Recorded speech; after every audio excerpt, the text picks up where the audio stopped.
It happened at 12:31 a.m. I remember the exact time because the red digits on my nightstand were the only light in the room when I heard my daughter scream. I ran, heart pounding, and found her at my bedroom door. My 12-year-old daughter, Lila, collapsed into my arms, shaking so hard I thought she might stop breathing. Her eyes were wild, her skin cold, and she whispered, "Mom, he's wearing your face in my closet. If you're watching this, make sure you subscribe and tell me where you're watching from." And remember, sometimes the scariest moments happen in the places that should feel safest, our own homes.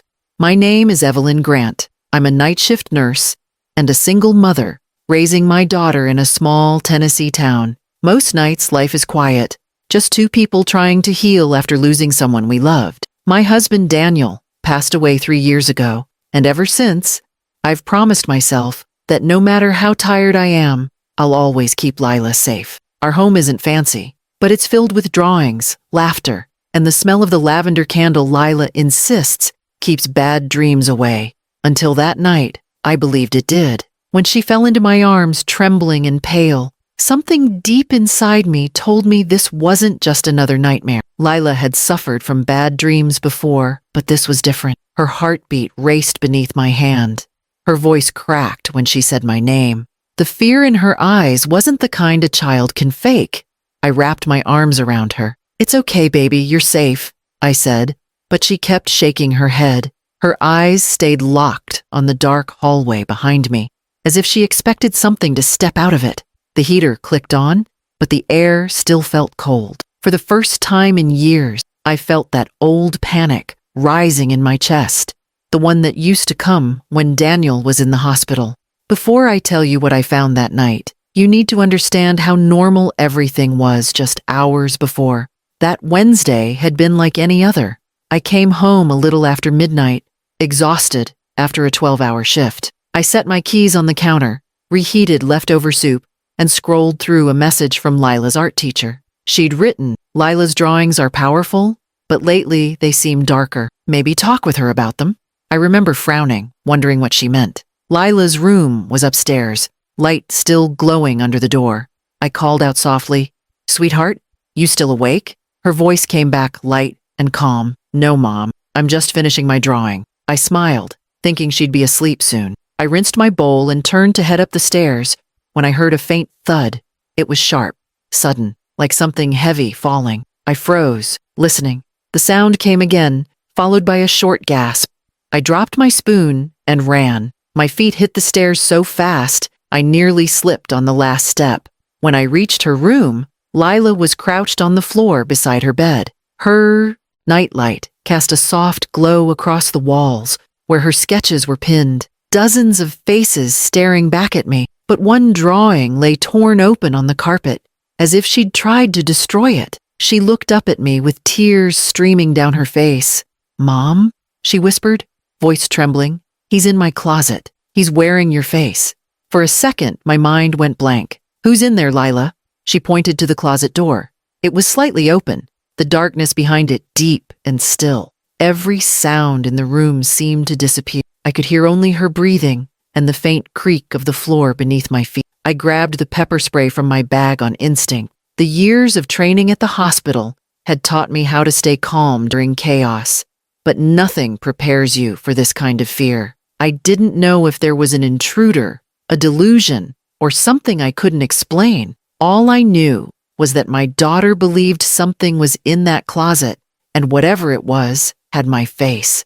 That night, everything I thought I knew about safety, family, and trust began to crumble. I stood there, gripping the small can of pepper spray like it was the only thing keeping me steady. The glow from Lila's nightlight flickered against the walls, throwing shifting shadows that seemed to move when I did. My daughter's breathing was shallow, her small hands clenched around the sleeve of my shirt. I could feel her shaking behind me. Every part of me wanted to turn on the light and see clearly, but another part, some deep instinct, told me that too much light might make things worse. "Stay right here," I whispered. "Don't move until I tell you." Lila didn't answer. She just nodded, her lips trembling. I could see the reflection of the closet door in her eyes.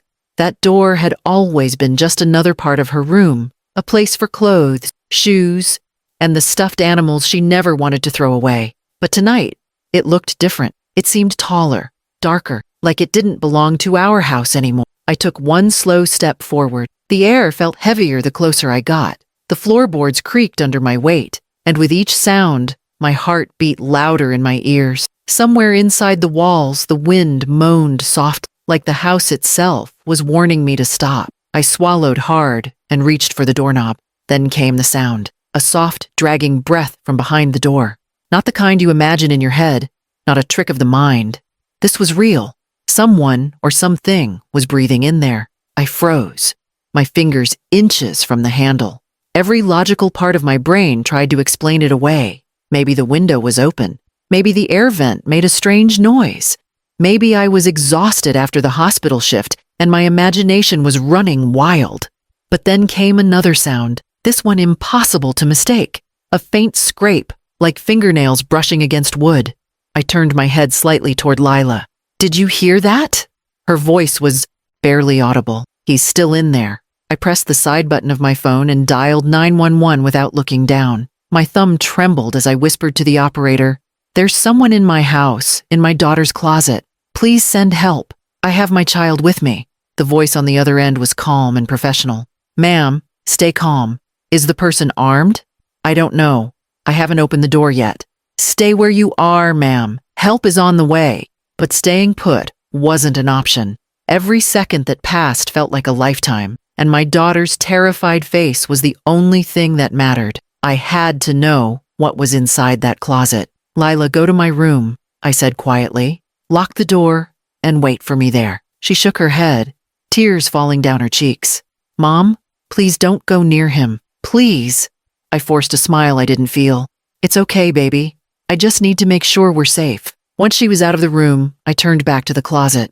My hands were sweating, and the pepper spray felt slick between my fingers. I took a deep breath and slowly pulled the door open. At first, there was nothing but darkness. The smell of dust and old wood filled the air. My eyes adjusted slowly, tracing the outlines of hanging clothes and boxes. Then, from behind one of the coats, something shifted. A pale shape moved. A human shape. I stepped back, aiming the pepper spray. My voice cracked. "Who's there? Come out." No answer. Only breathing. I reached for the hallway light switch, flicked it on, and what I saw made my stomach twist. There was a figure crouched inside, half hidden by the hanging clothes. He was wearing something that looked like skin, but not his own. It took me a second to understand what I was seeing. It was a silicone mask, molded to look like my face, my own brown eyes, my smile, the faint freckles near my nose, copied perfectly, but stretched and lifeless. He raised his head slowly, and I realized who it was. "Mason?" I whispered. It was my nephew, my sister's son, 15 years old, quiet, troubled, and recently living in our basement after his mother's passing. He had been distant lately, barely speaking, spending most of his time alone. I had convinced myself it was grief, but now, standing there in my daughter's closet, wearing a mask of my face, I saw something in his eyes that I couldn't recognize.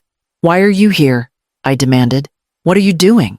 He blinked slowly, tilting his head, voice soft and flat. "She said you don't smile anymore. I wanted to make her feel safe again." My knees nearly gave out. The phone slipped from my hand, landing on the carpet. The operator's distant voice echoed, asking if I was still there. I couldn't answer. Lila's words, "He's wearing your face," kept replaying in my mind. Mason stood up, the mask still clinging to his skin. "I didn't mean to scare her," he said. "I just wanted her to see you." My breath came out uneven. "Take it off, Mason. Now." He hesitated, then reached up and peeled the silicone from his face. It came away slowly, sticking to his skin before falling to the floor. Underneath, he looked pale and hollow, like he hadn't slept in days. That was when I heard the distant sound of sirens growing closer. Relief washed over me, but it was tangled with confusion, guilt, and heartbreak. Mason didn't run. He just stood there, whispering something I could barely hear. I just wanted to keep the family together. The moment I saw Mason's face under that mask, my body went cold. Every muscle in me tensed.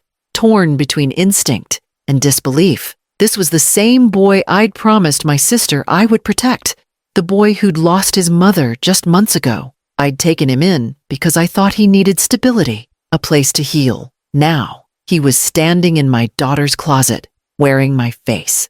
The sound of sirens outside grew louder, their echo bouncing off the quiet houses in our neighborhood. Red and blue lights began to flash through the window, but Mason didn't flinch. He just stood there, motionless, his eyes empty, yet fixed on me. The pepper spray was still in my hand, but I couldn't bring myself to use it. This wasn't a stranger. This was family. "Why did you come into her room?" I asked, my voice trembling. He blinked, slowly, like the question confused him. "She cries a lot at night.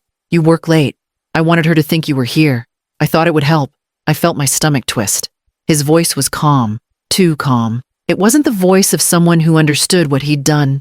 It was like he believed this was an act of love. "Mason, you scared her," I said. "You terrified her. She thought a stranger was in her room. You can't just—" "I'm not a stranger," he interrupted softly. "I'm family." His tone was so quiet it made my skin crawl. I could hear the police car doors slam outside. Flashlights flickered through the front windows and voices called out, "Nashville PD?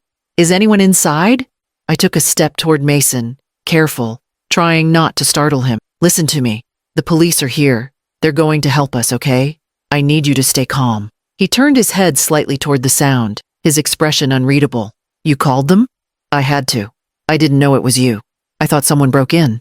His eyes darkened for the first time. "You don't trust me," he said quietly. "You never did." "That's not true," I said, my voice breaking. "I've been trying to help you since the day you came here." But the words felt small, like they couldn't reach him anymore. He began to shake his head slowly, muttering under his breath. I couldn't make out all the words, but I heard fragments. "She said she missed your smile. She wanted to see you again." My heart started racing again. "Who said that, Mason?" He didn't answer. He crouched down, reaching for something under the pile of clothes in the closet. I tightened my grip on the pepper spray, ready to react. Before he could stand again, I shouted, "Mason, stop!"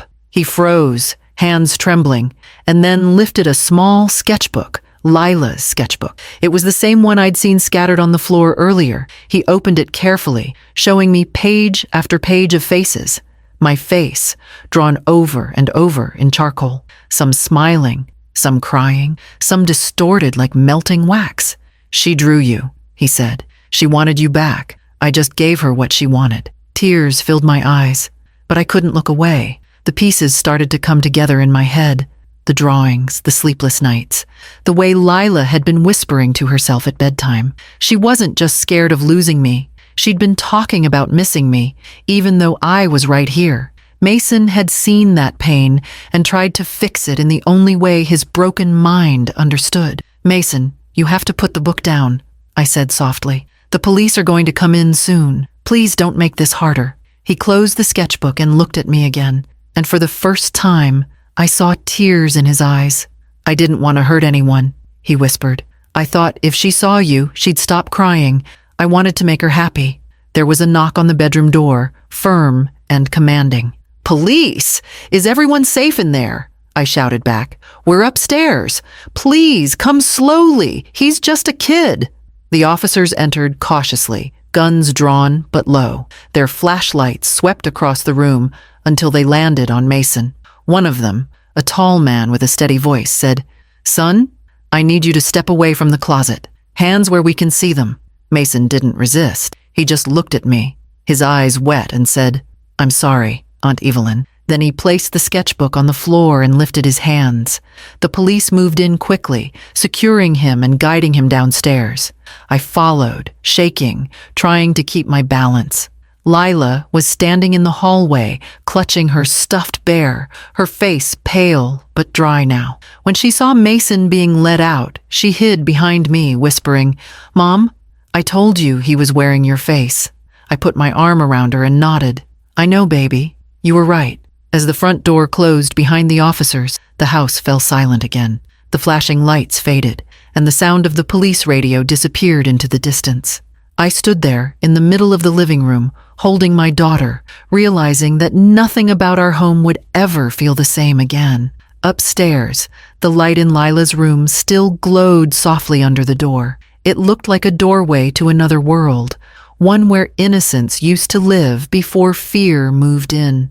The house was quiet again, but it wasn't the same kind of quiet we used to have. It wasn't peaceful, it was hollow, the kind of silence that comes after a storm, when you know the damage is there, but you haven't looked closely enough to see it yet.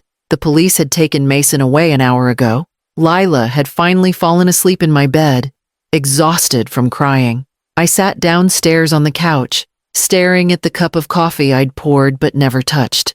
My hands wouldn't stop trembling.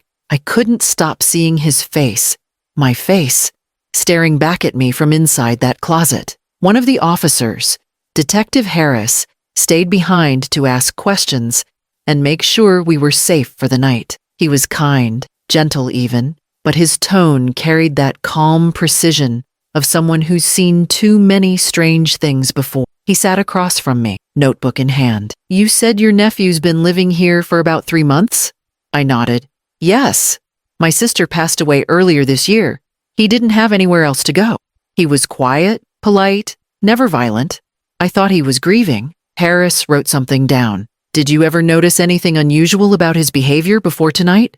I thought for a long moment. There were signs, but they seemed harmless then. He didn't talk much. He stayed in the basement most of the time, listened to old recordings of my sister's voice messages. Sometimes he'd stay up late and sketch things. Faces, mostly. I thought it was just his way of coping. The detective closed his notebook and sighed. "When our team searched your basement, we found more of those sketches. And something else. We're going to need you to come take a look." I hesitated. "Right now?" He nodded. "It's better if you see for yourself." My chest tightened as we walked down the narrow stairs to the basement. The air was cooler, heavy with the scent of paint, glue, and something faintly chemical.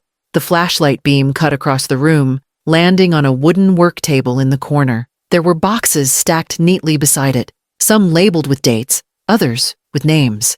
My breath caught when I saw what lay spread across the table: sheets of silicone, bottles of adhesive, wigs, and molds shaped like faces. Dozens of faces. They weren't perfect. Some were cracked or half-finished, others painted with faint details like freckles or smiles. But every one of them resembled someone from our family: my sister, my late husband, my father. And then I saw one that looked exactly like me, but younger, the way I looked on my wedding day. I took a step back, my knees weak. "Oh my God," Detective Harris spoke gently. "We think he's been making these for weeks, maybe months.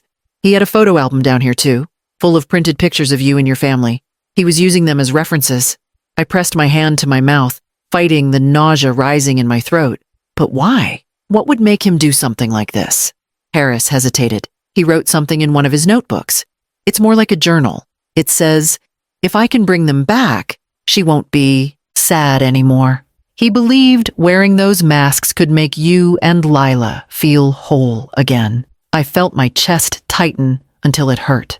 The grief I thought I'd buried with my husband came rushing back like a flood. Mason had been trying to fix what was broken, but he didn't understand that some things can't be fixed by pretending. I turned toward the wall where an old family photo hung, one I hadn't noticed before tonight. It was taken years ago at a barbecue, all of us smiling under the summer sun. Mason was there too, maybe 9 or 10 years old, laughing with Lila on his shoulders. That boy and the one the police had taken away were the same person, but they no longer felt like the same soul. As I stood there in the dim light, I noticed something else. A small box tucked beneath the work table. Inside were several of Lila's drawings, carefully cut and pasted onto cardboard like art displays. Next to them was a mask made from white silicone, unfinished, but clearly meant to be hers. I stepped back, shaking my head. He was trying to make her face too. Harris nodded slowly. "It looks that way, but don't worry. He's being taken somewhere he can get the help he needs." I wanted to believe that. I wanted to think this was just a sickness, something that could be treated, but a part of me knew there were no easy fixes for whatever darkness had taken root in him. When I went back upstairs, the first rays of morning light were creeping through the curtain. I sat on the edge of the bed watching Lila sleep, her small hands tucked under her cheek. She looked peaceful again, but the innocence in her face reminded me of how fragile everything is. Later that week, I visited Mason in the juvenile center. I didn't tell Lila. She wasn't ready. When I walked into the visitation room, he was sitting at the table, hands folded, eyes distant. He looked younger somehow, smaller. He spoke first. "Did she stop having nightmares?" I nodded. "She's sleeping better now?" A faint smile touched his lips. "Good. That's all I wanted." I wanted to hate him for what he'd done, but instead I just felt an aching sadness. He wasn't a monster. He was a broken boy trying to rebuild a family that grief had already shattered. When I left that day, the counselor pulled me aside and said softly, "He's not angry. He's lost." Sometimes love, when twisted by pain, doesn't look like love at all. Driving home, I realized she was right. We often think evil comes from strangers, from things outside our walls. But sometimes it comes from love that's been bent until it breaks. That night, I tucked Lila in and turned off her lamp. She reached for my hand and whispered, "Mom, we're safe now, right?" I looked at her and smiled. "Yes, baby, we're safe." But deep inside, I knew safety was something you could lose without ever hearing a sound. It's been 6 months since that night. Sometimes it feels like a distant memory, something my mind made up to fill the silence. Other days it still feels fresh. The sound of Lila's scream, the look in Mason's eyes, the fear that something dark had been living right under our roof. The police returned most of the items from the basement after the investigation closed, but I couldn't keep them. I donated Mason's clothes, boxed up his art supplies, and gave the rest to the hospital's therapy program. The only thing I kept was one of Lila's old drawings, a picture of our family before everything fell apart. I framed it and hung it near the front door, not as a reminder of what we lost, but of what we survived. Life has been quiet again, though not in the same way as before. It's a different kind of quiet, one that comes from healing. Lila started seeing a counselor, and I joined a grief support group at the hospital. She still sleeps with her door open, and I still check on her every night, but she laughs more now. Her drawings have changed too. They used to be dark, all eyes and shadows. Now she draws sunrises, flowers, and sometimes us, sitting together, smiling. Every time I see her sketching by the window, I feel something in my chest loosen, like maybe the world is learning to be gentle with us again. Sometimes, though, I still think about Mason. I visit him once a month. He's in a rehabilitation center for adolescents with psychological trauma, and each time I go, he seems a little different, quieter, calmer. The first few visits, he wouldn't look me in the eye, but last week when I brought him some of his old books, he said something that caught me off guard. "I know what I did was wrong," he told me softly. "I thought I was fixing things. I didn't realize I was making them worse." There was no anger in his voice, only exhaustion, the kind that doesn't come from being tired, but from being empty. I wanted to tell him I forgave him, but forgiveness isn't something that happens in a moment. It's something you work toward, piece by piece. So instead, I said, "You can start fixing things now, Mason, by getting better." He nodded and smiled weakly. For the first time since that night, I saw a flicker of the boy I used to know, the one who played catch in the yard, who laughed too loudly, who adored his cousin like a sister. When I left, he waved through the glass, and for a moment, the world didn't feel so broken anymore. Back home, the house feels warmer now. I changed the curtains, repainted the walls, and replaced the light in Lila's room with one that glows a soft golden hue. I wanted every corner to feel alive again. Every evening, we eat dinner together, say grace, and talk about our days. We don't avoid the past anymore. Instead, we talk about it honestly. I've learned that silence doesn't protect you from pain. It just traps it inside. Sometimes at night, I still wake up around 12:31 a.m., the same time it all began. I'll get up, walk down the hallway, and peek into Lila's room. She's always asleep, breathing softly, the glow from her nightlight casting warm patterns across her walls. I'll sit on the edge of her bed, brushing a strand of hair from her face, and remind myself that fear doesn't get to win. Not anymore. The police told me later that Mason's case was one of the strangest they'd seen. No intent to harm, no aggression, just confusion, grief, and obsession. He didn't need punishment. He needed understanding. That's what I remind myself whenever the guilt starts to creep in. We can't always see how deeply someone is hurting until their pain spills into ours. Now I tell my story because I've learned that pretending everything is fine only makes the cracks deeper. People carry invisible pain. Sometimes it hides behind smiles, behind silence, behind "I'm okay." And if you're not paying attention, you can miss the signs until it's too late. Lila's therapist once told her, bravery isn't about not being afraid. It's about being afraid and still choosing to keep living. She's taken that to heart. She joined her school's art club this year and painted a piece called Light in the Closet. It shows a girl opening a door, and instead of a monster inside, there's sunlight spilling out. She said it represents what we went through and how facing your fear can bring light back into your life. I cried when I saw it. As for me, I'm learning to forgive, not just Mason, but myself. I used to blame myself for not seeing the signs, for not saving him from his own grief sooner. But healing isn't about rewriting the past.